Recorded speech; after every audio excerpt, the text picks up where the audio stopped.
For nearly 50 years, Roe v. Wade has been a disaster for our country and its citizens. 60 million unborn lives have been lost to abortion, and our politics have been distorted by a ruling that deprives the American citizen, the voter, of the right to determine questions of which there is constitutional ambiguity. The Senate confirms individuals to the judicial branch to be judges. They are to judge, not to legislate. Listening to those whom we represent and proposing legislation on their behalf is our job here in the Capitol and the job of our representatives in state legislatures throughout all 50 states. The separation of these powers is crucial to how our democracy functions. Yet, previously iterations of the Supreme Court have seen fit to usurp this legislative power, particularly as it relates to abortion.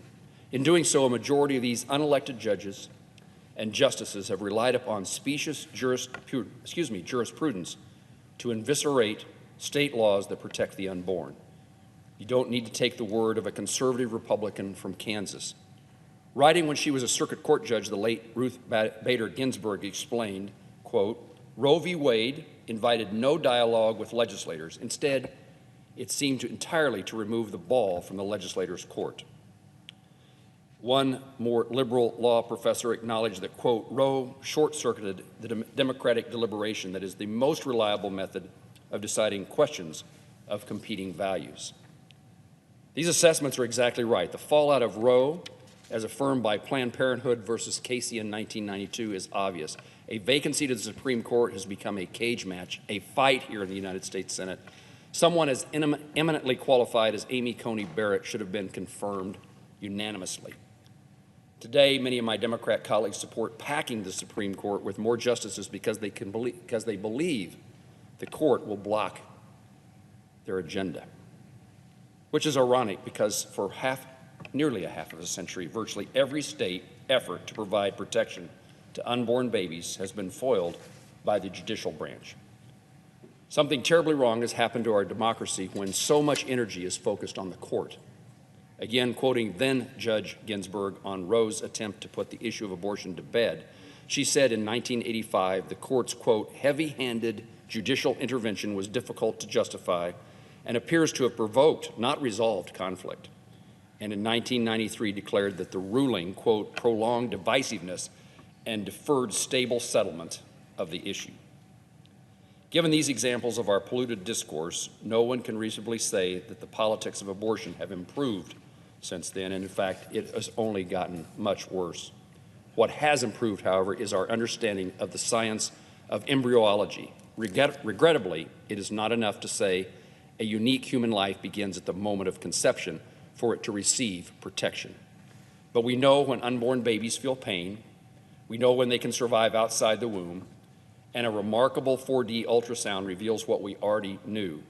These unborn babies are fully human and deserve the right to life, and yet our legal regime denies them that right. Because of Roe, a child in America can be terminated for any reason, up to the moment of its birth. That places us in the United States in the company of China and North Korea. Surely a democracy founded on the belief that all people are endowed by their Creator with certain unalienable rights, that among these are life, liberty, and the pursuit of happiness, has a greater respect for human life than these brutal communist regimes. Tomorrow's Mississippi case will test that proposition. However, there is no doubt that the reversal of Roe will not end the practice of legal abortion. Several states have already enacted permissive abortion laws that would remain even on Roe's demise.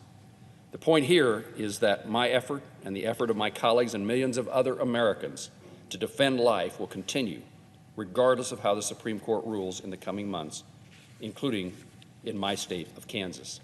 These efforts will depend on civil persuasion of our neighbors and responsive state and federal legislators. We'll need legislation that protects the unborn and assists new families in caring for their child. Tomorrow, the Supreme Court will hear the most significant abortion case in the last 30 years, Dobbs versus Jackson's Women's Health Organization. This case provides the court the opportunity to relinquish the legislative power it has assumed and return it to the people and their representatives. The court will be better for it, and so will our politics. And most importantly of all, millions of future voices will get to have their say in the process, too. I now yield the floor to my colleague, the Senator from Nebraska, Senator Fisher.